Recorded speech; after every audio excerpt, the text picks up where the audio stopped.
Para dar a la segunda ponencia, hay una frase muy importante que toma relevancia, que es: no todo es memoria, haciendo referencia a que en la cognición existen otros síntomas que pueden llevarnos a sospechar demencia. Justo ahí viene la segunda ponencia, que ahorita vamos a nombrarla. Es trastornos del lenguaje y funciones ejecutivas, que consideramos relevantes para el dominio de cualquier médico que también está enfrente de un paciente. Así que, adelante. Muchas gracias. Bueno, voy a tratar de ser rápido. Este tema es un tema particular porque la primera plática estaba muy orientada a hablar de la enfermedad de Alzheimer y de sus diagnósticos diferenciales, pero este tema tiene que ver con la demencia neurodegenerativa en personas jóvenes. Esto es, alguien menor de 60 años. En general, cuando sospechamos enfermedad de Alzheimer es cuando vemos un cambio del comportamiento y cambios cognitivos después de los 60 años. Pero si vemos una persona que está teniendo cambios cognitivos y conductuales antes de los 60 años, lo que estamos sospechando es algo distinto de enfermedad de Alzheimer, ¿no? Bueno, para fines de esta charla, pues vamos a hablar un poco de la terminología que se usa para hablar de la demencia frontotemporal. Vamos a hablar un poco de su patología, de la neuroimagen, del diagnóstico y de los criterios que utilizamos para diagnosticarla. Y también vamos a hablar de la afasia primaria progresiva, de sus formas clínicas, de su evaluación y de sus criterios diagnósticos.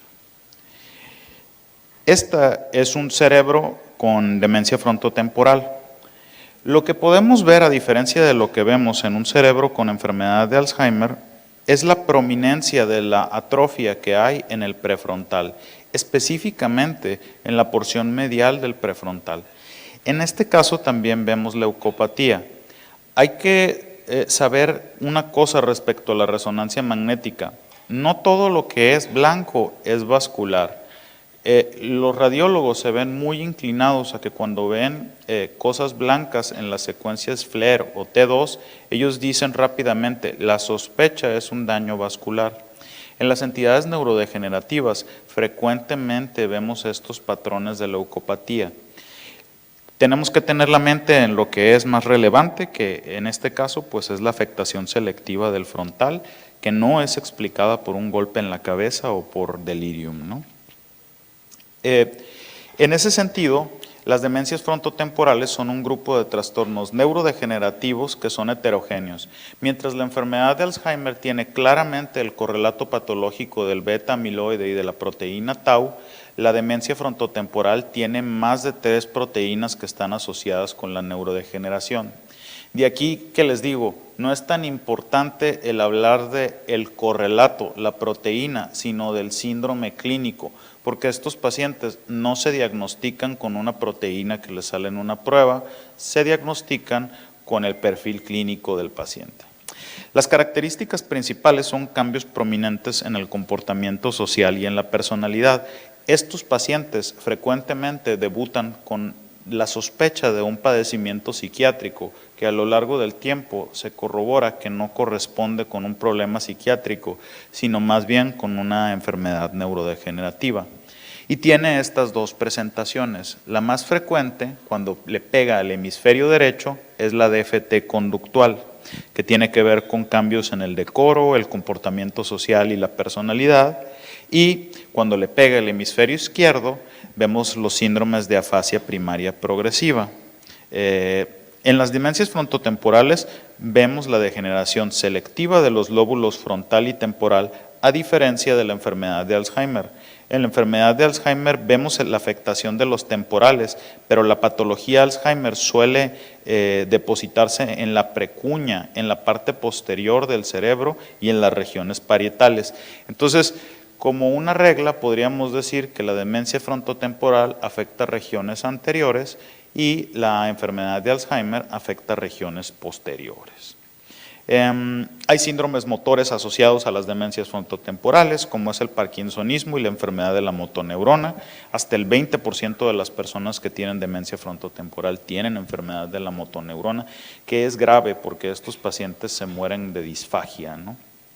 Y pues la epidemiología es una causa común de las demencias de inicio temprano, quizás la más relevante, y en general aparecen en la sexta década de la vida. Seguramente ya lo han visto, es una persona de 50 y tantos años que empieza con trastornos del comportamiento que no ceden con tratamiento psiquiátrico. Esta la descubrió Pick, y por mucho tiempo la demencia frontotemporal se le llamó enfermedad de Pick.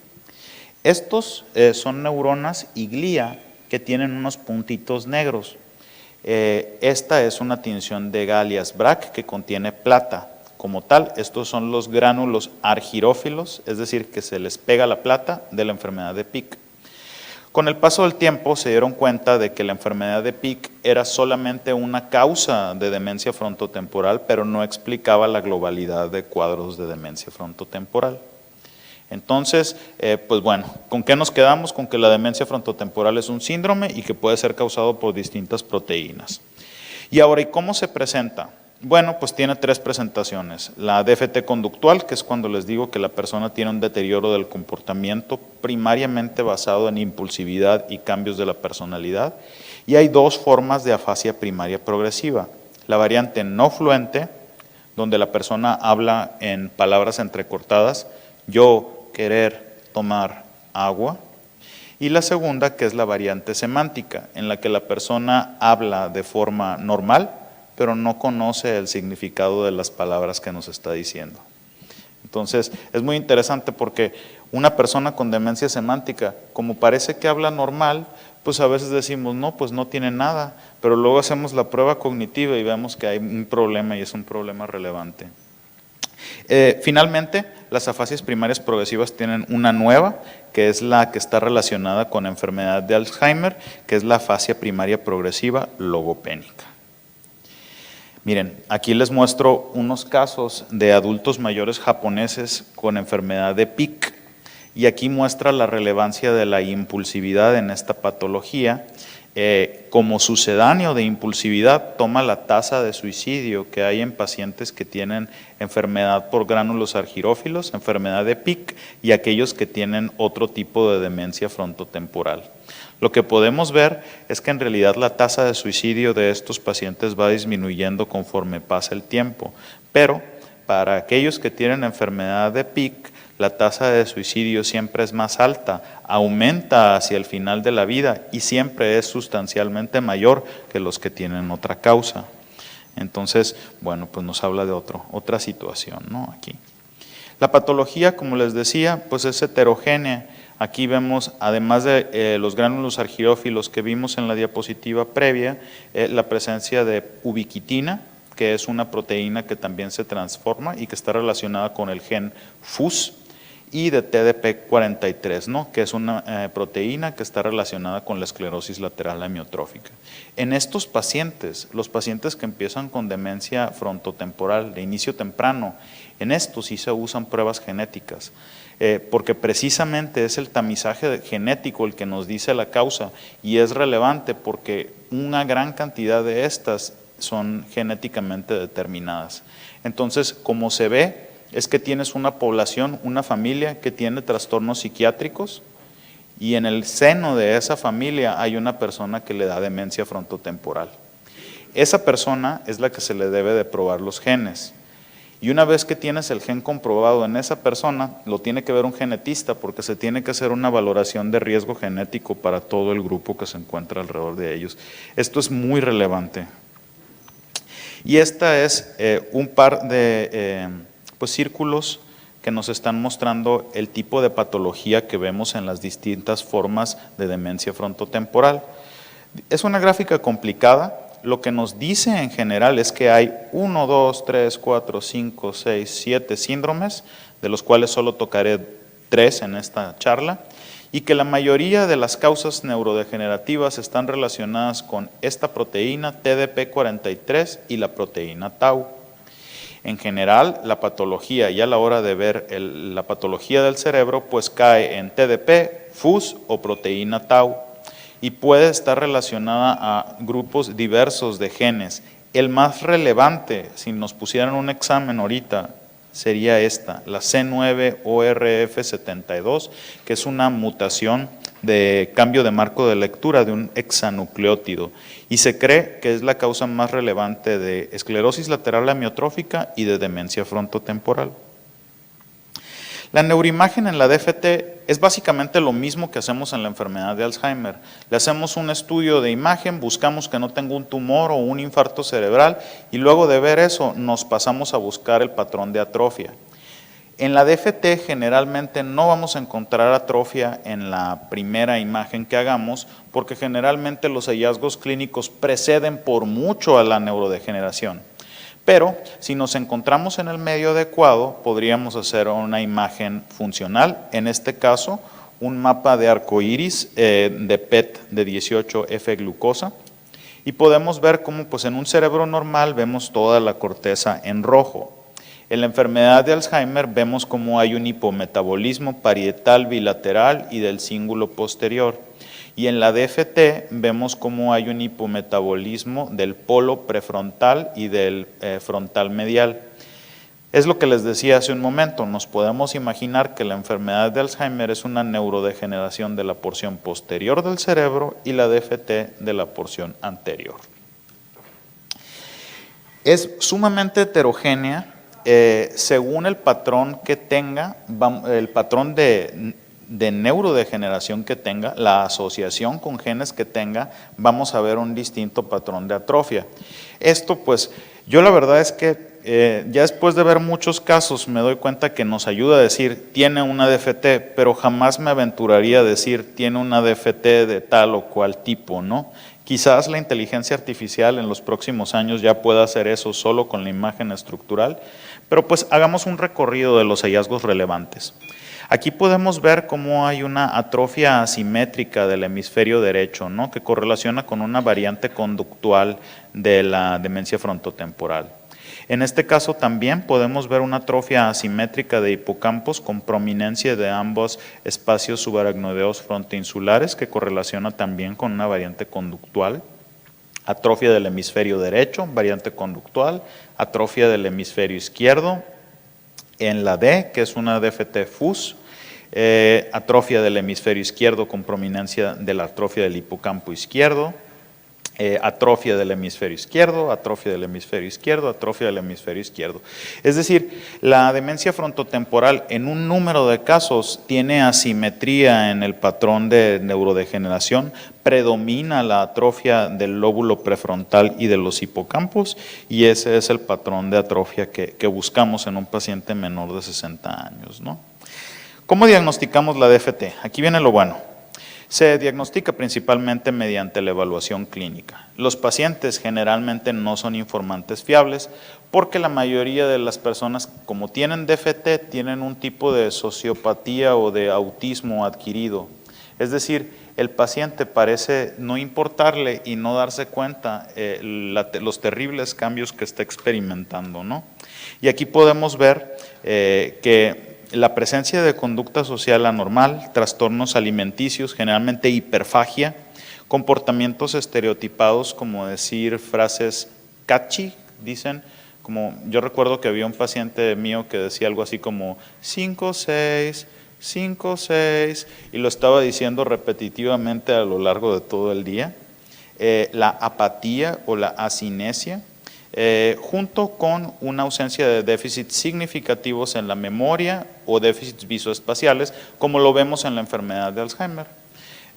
Son muy específicos, casi 99% de sensibilidad para la demencia frontotemporal.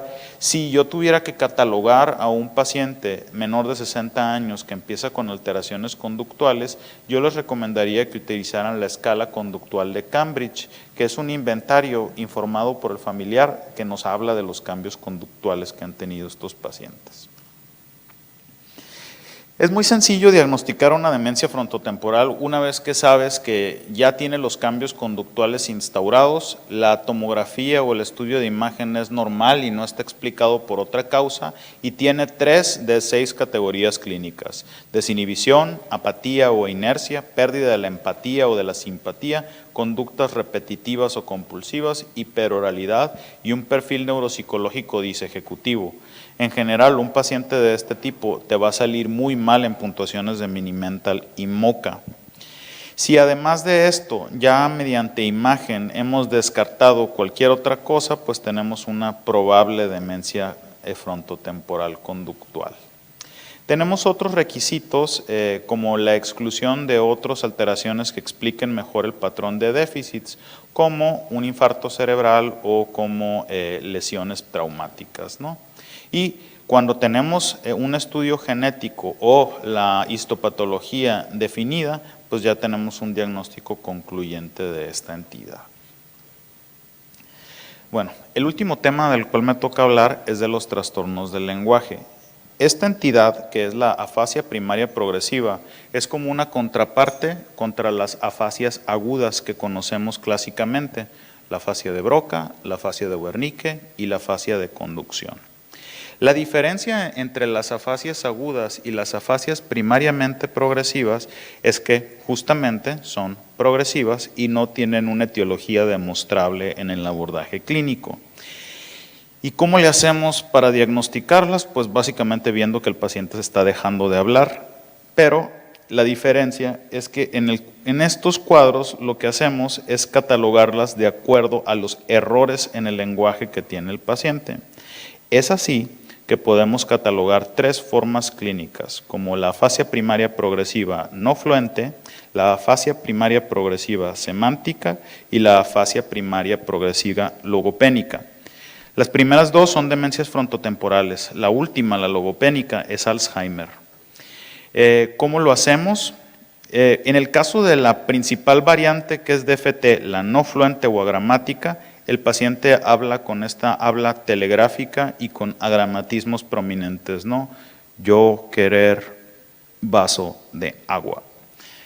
Aquí el paciente tiene problemas para fonar, generalmente el timbre y el ritmo del habla se pierden, se mantiene la comprensión, aunque puede haber limitaciones, y generalmente tiene predominio con atrofia del giro frontal inferior izquierdo. La variante semántica de la DFT, también llamada demencia semántica, es una forma de demencia en la cual el paciente sigue hablando de forma normal, pero no comprende el significado de las palabras. Es tan fácil como decirle al paciente, ¿cómo se llama esto? Y el paciente va a decir, esos son los de, no va a poder decir, esos son unos lentes, eso es una pluma, eso es un teléfono. En algunos casos va a poder agarrar el teléfono y hacer como que lo usa, o agarrar la pluma y hacer como que la usa, lo cual corroboraría el diagnóstico porque es el síndrome clínico más claro. La correspondencia anatómica es una atrofia predominante del polo frontal izquierdo, ¿no? Polo temporal izquierdo. Y la variante logopénica. La variante logopénica es el patrón de afasia que tiene una persona con enfermedad de Alzheimer. Está caracterizado porque se le olvidan las palabras. ¿Cómo se llama? ¿Quieres el lápiz? Sí, es el lápiz, quiero.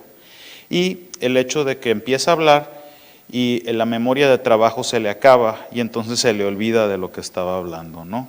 Si se le están olvidando las palabras, tiene anomias, comprende bien las palabras, pero está teniendo problemas para mantener una conversación porque se le olvida la conversación, este es el tipo de afasia que es la variante logopénica. No voy a abundar muchísimo más en esto, pero para los neurólogos que están aquí, si ustedes quisieran aventarse una exploración de 100 reactivos para catalogar los errores que tiene el paciente y utilizar este método, ustedes en su consulta podrían diagnosticar la afasia primaria progresiva y catalogar el tipo de afasia progresiva y predecir la neurodegeneración que tiene. Este es un instrumento desarrollado por Patel y colaboradores en 2022 que utiliza 8 tipos de pruebas con 100 reactivos, en los cuales utiliza tareas de nominación por confrontación, comprensión de palabras, repetición, asociación semántica, lectura, comprensión de oraciones, escritura y descripción de imágenes. Con estos reactivos nosotros podemos generar un cuadrito de este tipo. Y básicamente, de acuerdo a donde predominen los errores, vamos a poder decir el paciente tiene este tipo de afasia primaria progresiva. Por ejemplo, si tiene errores en la producción del lenguaje motriz, es un anofluente. Si tiene problemas para la comprensión de palabras o enunciados, denominación, conocimiento semántico y lectura y escritura, es una afasia semántica. Y si tiene problemas para la repetición de enunciados y para la denominación, es una afasia logopénica. Los criterios diagnósticos de 2011 para diagnosticar estas entidades básicamente requieren que tenga un déficit de lenguaje como la característica prominente, y en general el paciente no tendría demencia si no tuviera problemas para hablar, pero como no puede hablar al banco y generalmente no puede manejar asuntos financieros, tampoco se acuerda de los nombres de los medicamentos y tampoco se puede orientar en una calle o con un mapa. Estos pacientes, en realidad, el problema que tienen es un problema de lenguaje, que es el que explica la demencia y que no es explicado por ningún padecimiento psiquiátrico u otro padecimiento médico o neurológico. Bueno, pues yo con esto termino mi ponencia. Muchas gracias por su atención.